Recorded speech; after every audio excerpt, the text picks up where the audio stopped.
Hey guys, how's it going? Welcome back to J Raids and welcome to another Raid Shadow Legends video. And in today's video, I'm a little bit late to the party, but I do want to talk a little bit about Polara as well as my take on her buffs. And if you haven't seen the patch notes, Polara is going to be receiving a buff along with two other champions that I won't really cover in this video.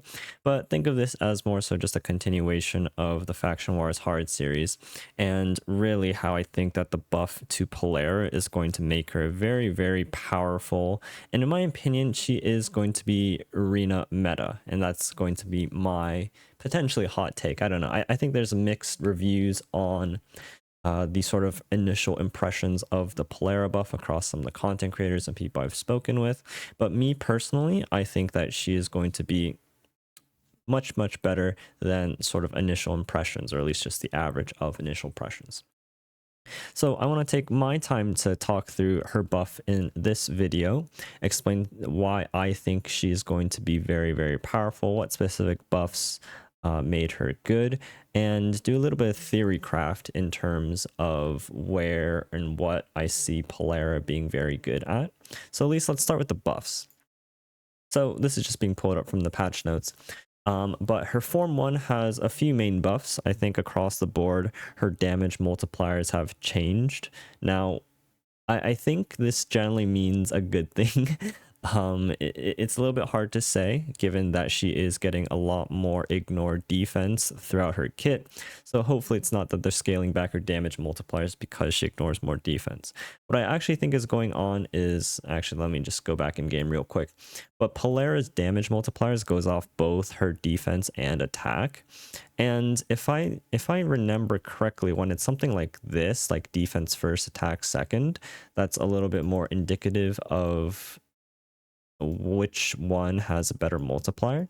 I think an example of something that has changed is if we look at Garrel, for example, where, yeah, Garrel has her damage based on HP and attack in the first form, which makes sense because this is her HP form. But then we go to the attack one, it has her attack and HP based on the damage multipliers, right? Attack comes before HP. So what I assume this damage multiplier changed means, and not just something simple as increased, is going to be the fact that, sorry, it's so hard to kind of come back to it, is going to come back to the fact that in her base form, it's probably going to be changed so that attack is going to represent a much higher portion of her damage multipliers in her base form, which again makes sense because in this form she is attack based, and then in her alternate form she's defense based. So I suspect there is going to be some rebalancing of her damage multipliers so that her first form weighs more of her attack in terms of damage instead of whatever it is right now. I'm a little bit too lazy to check. Sorry, guys. But that's what I assume that means. In terms of her actual kit, her A1 got a little bit of extra buff in terms of being able to place additional hit if the target is under buffs as well as debuffs. And of course, this is just fantastic given Mercurial counting as a buff. So this should just double hit on any sort of Mercurial. And of course, because there is Mercurial, you know, it's harder to land debuffs. So this is just pretty much an extra hit on top of the board. Her A2, and just overall, I think her base form is, the buff is mainly just damage, really, and is not as interesting, but I think there are some things to kind of point out. The main thing with her A2 is the fact that you just have generally more ignore defense. So before, each hit would ignore 25% of the target's defense and ignore 50% if they're under either a freeze or a HP burn debuff. And then let's see, places HP burn for 2 turns afterwards. If the target is killed, this can't be resisted, sure. But now you will also have the clause of being able to ignore 100% of the target's defense if the target has both debuffs, which ultimately isn't like super likely to happen. Having both HP burn and freeze, really, that's like only Hilvy unless you're combining freezes with HP burns. Honestly, you won't really see this very often. So this really isn't that much of a buff. You'll still ignore 50% target's defense if it has either. So that's that. The HP burn that Polara places is now can't be resisted regardless of whether or not you kill anybody. So again, pretty nice. I guess at least from the HP burn side, maybe you can have Polara cover some of that. But ultimately, you know, I think this is a very, very minimal change. The A3 is a little bit more interesting in terms of everything is mostly the same except for one big buff. Initially attacks all enemies before attacking, instantly activates any HP burns, and then places another HP burn debuff on all enemies for 1 turn. This debuff can't be resisted. So unfortunately, this doesn't actually do anything against Mercurial, for example. And even if it is hitting against Stone Skin, unless you have somebody who places HP burn going before her, she's not going to be able to burn off the Stone Skin unless, you know, there is an HP burn active, which ultimately isn't super useful. Like, it is not hard to place HP burns with something like a Gizmak, for example, but if you are running someone like Gizmak with Polara, then Gizmak is likely going to go before Polara anyways, and then going to be burned through the Stone Skin before Polara gets to go anyways. So ultimately, I don't think Polara is going to be in a point where she's burning or activating HP burns to burn off the Stone Skin and then deal damage. I just don't really see that happening in terms of the champions that kind of fit the bill. Like Sulfurion, for example, places HP burns and activates them. Although the one sort of exception to this rule is probably Ashnar, who is a turn meter boost with an HP burn. But then unless you have a Chrono Cube, doesn't activate the burns himself. So that's like the one niche sort of scenario if you're running Ashnar with Polara against a Stone Skin team. Like, it's very niche that this sort of a level of effect actually happens. But overall, if there are no Mercurial stacks on the target, she actually places HP burn, which I think just makes her deal more damage with her passive. So there is upsides to it, but in the terms of the fantasy of activating HP burns to burn off Stone Skin, that's kind of a little bit of a stretch. But otherwise, you know, this ability does place HP burn before attacking, which kind of slides into her passive. Overall, it's a very good buff, but generally speaking, I don't really see this sort of fantasy of activating HP burns happening. And of course, if you hit in Mercurial, again, you don't do anything, right? Everything else is the same. It places a block revive on targets if they are either under HP burn or freeze. Fantastic. But this part is, I think, the biggest part. It's granting an extra turn if this attack kills an enemy. And I'm going to talk about why this is so important and how this single line of text is probably what is going to make Polara really, really good after I get to her second form, because this is where things are going to tie together. Just keep in mind, Polara takes a turn, gets an extra turn if she kills somebody. And then this champion deals 50% more damage, up from 25% damage, so pretty big buff there. If enemies are under either HP burn or freeze, which of course Polara places HP burn on all enemies by herself. So as long as there is no block debuffs and no Mercurial, she is going to be able to deal 50% more damage. That's pretty freaking good. Although I guess her A2 doesn't place it before she hits. So another sort of little caveat. Her A3 is the one that places burns, but her A2 places it afterwards. Let's see. She receives 50% less damage from enemies under HP burn debuffs. This is actually fairly good if it was reliable to place. But what's a little bit difficult about this is if you are running Polara as the only sort of HP burn champion on your team, then she'd have to take a turn before the enemies, right, in order to place her HP burns. And then, sure, but if she goes second, she's not going to get this effect because there's no HP burns, right? This would work with someone like a Gizmak. This does work fairly well, right? Gizmak places the burns, and regardless of if the team goes first, the Polara will have the 50% damage reduction, which is fairly sizable. I don't think it counts to all that much. Like, it's no Maria passive that reduces up to like 33, 66, 99% damage. And not to mention that Polara's base form is attack, and her base stats kind of suck in terms of HP and defense. So she's not really going to be all that tanky. And then this damage reduction is honestly not going to be that much. So unless it was like 75%, 80%, 90%, this passive doesn't really provide her all that much protection. That is one downside to Polara, is that her base form just doesn't really have the sort of protective nature that a lot of other attack-based mythicals have, like for example Nice the Shadow Thief, or like Arn, for example, right?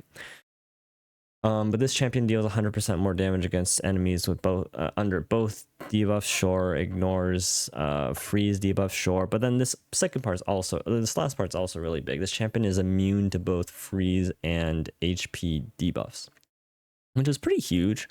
HP burn a little bit less so. That's less frequent where you'll see it, but freeze is being immune to freeze is quite important. Of course, someone like Hilvi is, I wouldn't say super meta in the arena, but you know, you'll see her occasionally. The bigger one is Glisea. Glisea is definitely a champion that places freeze and is probably one of the most meta champions to do so. Another big sort of aspect of where this is going to be super relevant is in like Sacred Order Siege posts, where of course you have the cornerstone of Lady Noelle and Sir Nick, which obviously places irresistible freezes and unblockable freezes. And of course, Polara is going to be a super big difference maker in specifically Sacred Order posts. It's really going to come down to if you have Polara, if you don't, which is going to really coin flip the sort of, you know, defense, because of course Polara also ignores unkillable on her A3, and if you run Lady Noelle with Sir Nick, you're not placing block debuffs at all, and so you know, you don't get any protection against HP burn unless you're running full Mercurial. So very specifically, I think freeze is actually fairly much more relevant than it might seem. HP burns really a lot less. Gizmak maybe, Volcanos not really. Sulfurion basically gone. Ashnar pretty non-existent. There's really just not that many great HP burn options right now. I would say freezes are definitely a lot more relevant, but this is honestly quite good. And now let's get to her second form. And this is the form that I'm most excited in, which I think might be a little bit of a surprise, but I think this form kind of really ties things together. And this is her secondary form, her defense-based form, which is definitely a little bit more of the supportive side of things. The change to her A1 is kind of just, it's good. It's good. Instead of ally protection, it places increased defense, which is important for two reasons. One, she's a defense-based champion, so of course placing increased defense is going to help her damage and survivability. And then two, because you are often going to be building Polara with crit, the more crit damage you have, the more damage you take from ally protection, which is some odd spaghetti code kind of interaction. So placing ally protection actually very, very much so diminishes her overall survivability, of course, because she soaks extra damage from an ally. But she also places a heal, which scales proportion to her defense, and abilities that say proportional to this champion's stats are fairly good, especially when you have the increased defense as well. So this is going to be a fairly sizable heal, but these two buffs to these two abilities are so good. And the first one is her sort of buff one. She places a block debuffs and strengthen, but also places ensnare as well as a block buffs debuff on all enemies for 2 turns. These debuffs cannot be resisted by enemies under an HP burn debuff or a freeze debuff. It's a little bit unfortunate they have to be under a HP burn. That might actually get a little bit tricky where you do want to build some modicum of accuracy. That's actually a little bit awkward. But that's okay. That one's a little bit less important, and I'll get to why. But the second one is, I think, the most insane buff, and this is attacks all enemies before attacking, places one intercept stack on allies, sure, whatever, but places a freeze debuff on all enemies for 2 turns that can't be resisted. So irresistible freeze. Of course, against block debuffs, you're going to have a little bit of trouble. But this is for 2 turns, like AoE CC, irresistible, regardless of resistance, for 2 turns. And I think this one ability is where Polara's whole thing kind of clicks together. And I'm going to start back to her A3 in terms of the new buff, which is the granting an extra turn if an attack kills an enemy. So imagine this, right? You're going up against a team, they have, 2-3 members in 9-piece Mercurial. You've dealt some damage to the Mercurial already, and now across the team, there's like 1 or 0 stacks of Mercurial, right? With the change, I'm going to assume Polara is going to be hitting quite hard. Not only does she ignore a lot of defense in her kit, she also now deals 50% more damage against enemies under HP debuff or freeze, right? If you have additional ignore defense on top of that, either through lethal sets or whatever relics, you are going to be dealing a lot of damage, Helm Smasher included, right? So my guess is, if there is a champion that has no Mercurial and has no block debuffs, you land the HP burn, you kill them, right? It's going to be so likely that I think that she is going to just one-shot most champions in her base form, provided that she is able to land HP burn on her A3, right? And even if she only kills one enemy and then the other 3 enemies, let's say they all had 1 stack of Mercurial, the A3 does nothing to them, right? Besides pop all of the Mercurial stacks. But she kills one enemy, and that's all it takes. She kills one enemy, places block revive, the other 3 enemies have no Mercurial left over because of her A3, right? And then she gets an extra turn. Then she goes into her secondary form, and now you have 2 options. You can, 1, just freeze everyone for 2 turns. You've took a turn to strip off the Mercurial. Now you're taking an extra turn and placing a freeze that can't be resisted across the board. And that should just win you the game on the spot, provided you have at least another damage dealer. Of course, you can go in and place block debuffs, but this one can actually be cleansed. I think it's definitely much more effective if you're going from Form 1 into Form 2. You go A3, you kill somebody, you pop all the leftover Mercurial. You go into Form 2, you place a 2-turn freeze on everyone, and that's just game over. That just cannot, it's so difficult to even do anything at that point, because then you can spend your second turn to place block debuffs and, block buffs and ensnare, which now they can't really gain turn meter, and now they can't even regain their Mercurial stacks, right? So this is why this is still so good against Mercurial teams, is because of this freeze, because of this block buffs, right? She has the abilities to, if there are no Mercurial, really just wipe out the enemy team in terms of support. There's really very few Wand of Submissions running around these days.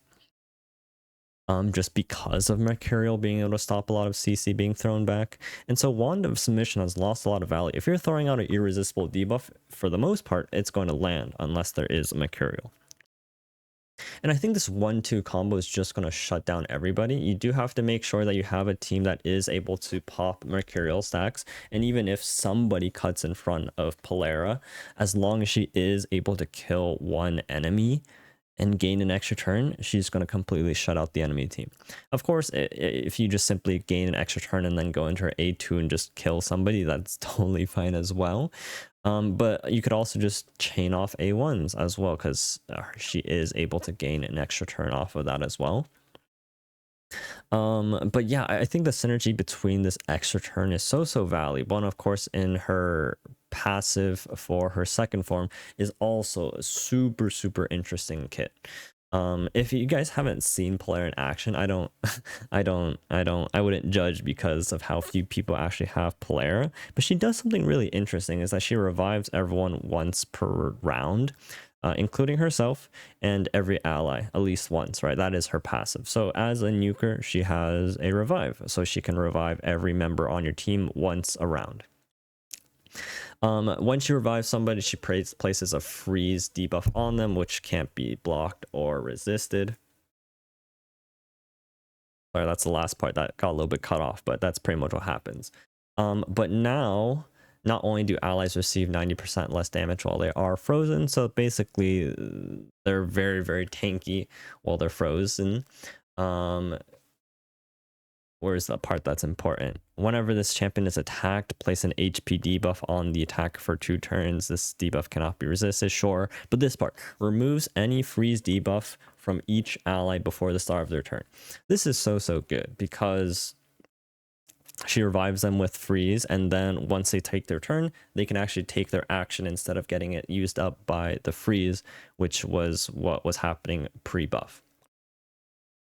So there's kind of like Sifi, except Sifi is like a what, 50-50 to remove freeze at the start of an ally's turn. So she's going to revive people, make them tanky. Once they get their turn, they can take their turn, and that's really good. Of course, if you're facing against, say, like Lady Noelle or anybody who plays as freeze, Glacea, even if the freeze isn't applied from Polara's passive, she's going to be able to wipe it off, which is again extra utility, but a little bit hard to deal actually like get value out of, because Polara is likely going to be the last person on your team.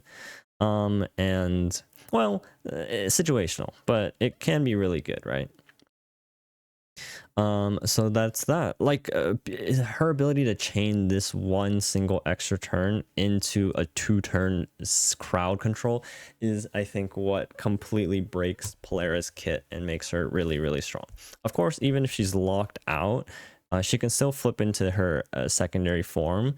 You know, very good support for the most part, right? If you ever get the opportunity to freeze the team for 2 turns, just off chance that, you know, the timing turns line up and they're not under mercurial or block debuffs, again, like landing any of these abilities is going to really mess up the enemy team. And of course the passive, that's also super, super annoying, right?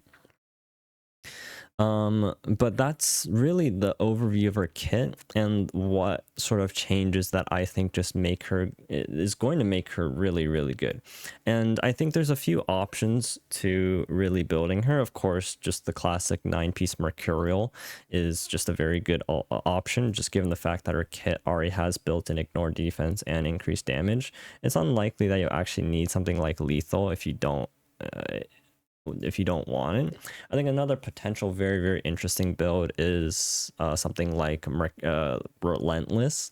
I think being able to chain her extra turns is really good. Again, like if you are able to chain like the A3 into the A2, for example, use the A3 to pop any Mercurial stacks, because this is an attack. Place a freeze on anyone who doesn't have Mercurial, and then if you get an extra turn, you go into the AoE block buffs and snare. That could be really powerful. You do have to be a little bit careful about you have to have an HP burn on them, which she'd have to get hit first, or use her A3 first, or even her A2, I guess, for that matter. But the only downside to her kit right now is this A2 needing accuracy if they aren't under HP burner freeze. Like that's the only downside to her kit in the moment. But extra turns here, like, right, if you have a Relentless that all of a sudden this 25 goes into 40% of an extra turn, you have an extra turn here, and if you can just cycle turns like Rotos does, for example, you have an AoE block revive that goes through shield, block damage, unkillable, right? The big two, block damage and unkillable. Like only Rotos and some very select champions, nice, can go through both. So like this utility and the block revive, super, super good. Extra turn, really good into flipping into her form 2. Her form 2, really good extra turns as well if you go A3 into A2. And then of course any extra turns you get in her form 2 makes it faster to go back to her form 1, right? So I actually think something like a Relentless build could be very, very good. Now, of course, her base form has fairly low survivability, so you do want to think about either things like Mercurial or Stone Skin, but something like a Stone Skin plus Relentless set I think could be quite interesting. Of course, the only downside to building Relentless Stone Skin is you natively have no additional speed as part of your sets, right?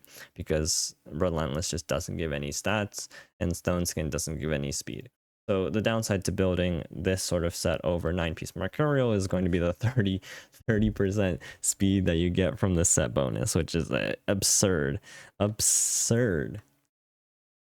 But really, I think the main pattern of how I envision Polara going off is you have champions in front of her that pop stone skin, someone like a Marius, somebody multi-hitter, someone like a ally attack, whatever it might be, someone like a under priest Brogni. I'll probably make a tech video of covering him in a future video. But the idea that you can pop the majority of all Mercurial stacks, place an extra turn with a block revive, and then you flip into her secondary form, and then just 2-turn freeze, game over. I really think that is going to be the 1-2 combo that just completely makes Polara insane. Of course, this means that she has to do her A3, which means that, you know, she is susceptible to lockout. She is a fairly slow champion.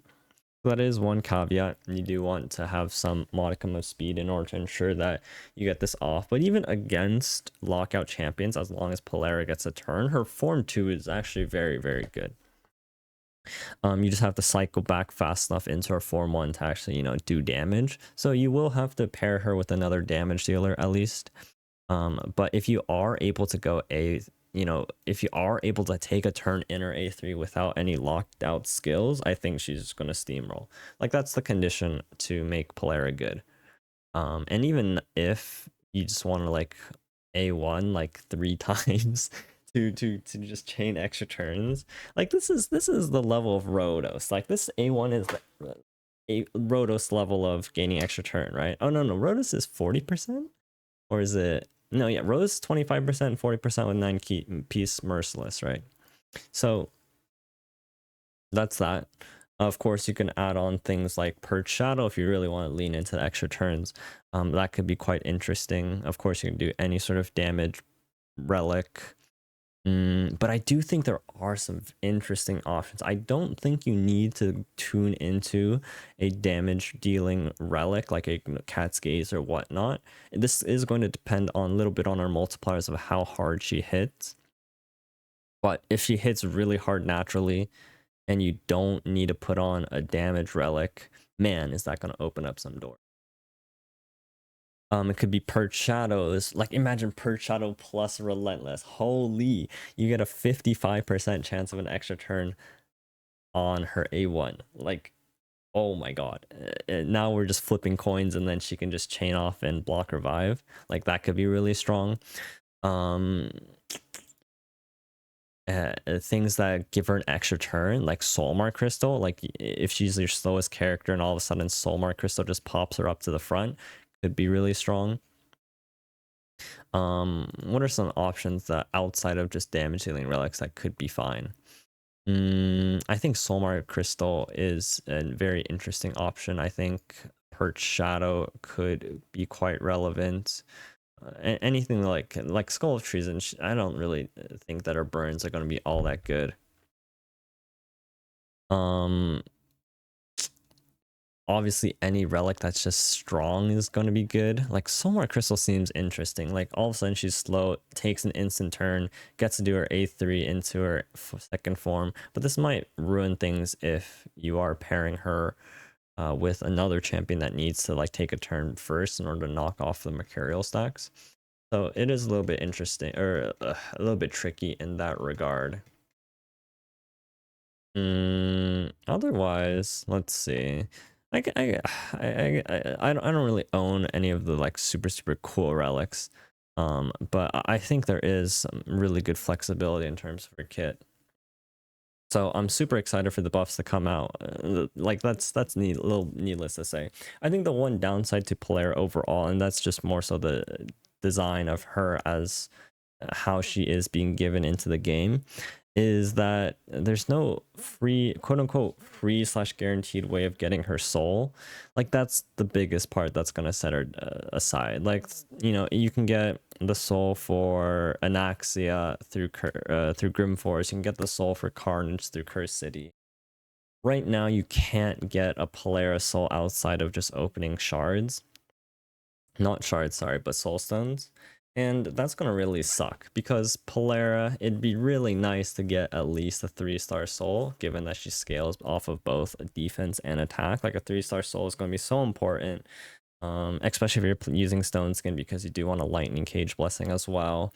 But you know, if you can get a 3-star soul, that'd be insane. A 4-star soul, of course, even more insane. 5-star soul, you don't really need, except for the I think there's only one ability that you would need the target accuracy on, which would be your A2 after post buff. But and then of course 6-star soul, insane. Now I do expect Polarium to add a way to get her soul into the game. I think that only makes sense in terms of direction that they're going. But maybe that comes out with the new Argonite faction wars.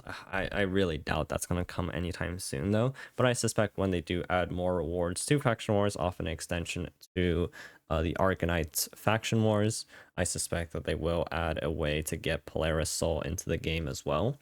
But until then, like, if I'm stuck on 0 blessings for Polara, it's gonna suck.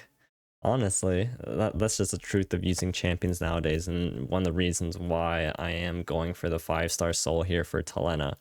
Kind of a sneak peek, this will probably be over by the time this video comes out, or maybe just barely, but I am going for the Talena soul, and that's why I pulled Polara. That was a free 20,000 points. But yeah, that's sort of a very, very long-winded sort of overview and explanation of why I think Polara... Find her again. Why I think Polara is actually going to be insanely strong in the arena. I suspect that she is going to find her way through meta teams in live arena. Setting up for defense might be a little bit tricky, but I wouldn't be surprised if you can find a way to do so. But yeah, I think Polara is going to be really strong. I wish there is going to be a way to get her soul that is accessible to all players, of course, after the sort of after the acquisition of Polara. But I do think with this buff, she is 100% worth the champion on paper that she is to push through faction wars hard to claim her now, which I think is, of course, what everyone wanted at the end of it, is a champion worthy of the effort that you do put into faction wars hard. And from first impression, and of course this needs to be backed up by the damage multipliers, I do suspect that Polara is going to be very, very powerful. And yeah, that's really a wrap. I don't know how I managed a 32-minute video just talk about one champion buff. That might be a... If you guys stuck around until the very end, I appreciate you. I just want to let you guys know that, because I don't know I don't know who's sitting through 30 minutes of talking about a champion that only like 1,000 people in the game have. Who knows? I'm curious to know the stats of it. I wonder how many people own Polara. Probably less than 5,000. It would be my conservative guess. If you guys want to take a guess at it too, I'd love to hear you guys. Or just, you know, as you guys are pushing through faction wars hard, I do think that this buff is going to cement Polara as a very meta champion in the arena. But thank you guys so much for tuning in. If you guys enjoyed, feel free to leave a like, subscribe to the channel, helps me out, and I really do appreciate it. In terms of faction wars videos, I have put out my second video as well, so be sure to check that out in terms of how I geared out my champions to take on faction wars hard, and how you guys can set up the right presets to ensure that you have something for every condition possible under the sun. But thank you guys so much for tuning in, and I'll catch you guys on the next one. Peace out, guys, and take care.